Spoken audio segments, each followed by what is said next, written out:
आप देख रहे हैं माय हॉरर स्टोरी शिव के साथ। चलिए बढ़ाते हैं आज की कहानी की ओर।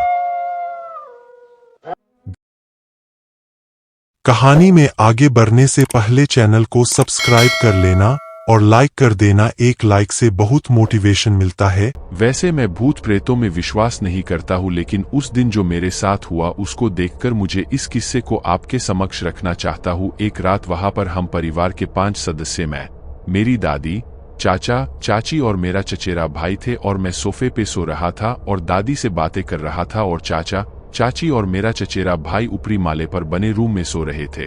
रात के 10:30 बजे थे। तभी मैंने अचानक देखा कि किसी ने गैलरी की बिजली बंद कर दी। जिस रूम में हम बैठे थे वो गैलरी से थोड़ा दूर था और मुझे वहां से गैलरी में कुछ नहीं दिख रहा था। यह पक्का करने के लिए मैंने अपने चचेरे भाई आकाश को आवाज दी और दूसरी तरफ मुझे हाँ की आवाज सुनाई दी। मैं चौंक गया कि वो वहां कैसे पहुंच गया, क्योंकि उस गैलरी तक सिर्फ हमारे रूम से ही जाने का रास्ता है। मैंने फिर से तेज आवाज में उसका नाम पुकारा और इस बार भी वही आवाज दुगुनी तेज सुनाई दे रही थी। जब मैंने इसे बार बार सुना तो मैंने बिना डरे उस अंधेरी गैलरी में जाने की सोची और यह देखकर हक्का बक्का रह गया कि वहां कोई भी मौजूद नहीं था। अब मुझे थोड़ा डर लगने लगा। मैं जल्दी से वहां से भागा और मेरे कमरे से होते हुए आकाश के कमरे में गया और देखा कि वो तो सो रहा था। मैंने उसी समय उसे जगाया और गैलरी वाली घटना बताई। आकाश ने कहा कि मैं तो सो रहा था और मैं नीचे तो आया ही नहीं।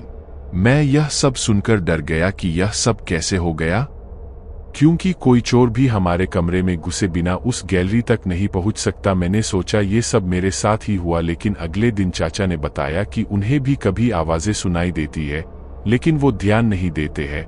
कुछ महीनों बाद उन्होंने भी वो घर बेचकर दूसरा नया घर ले लिया।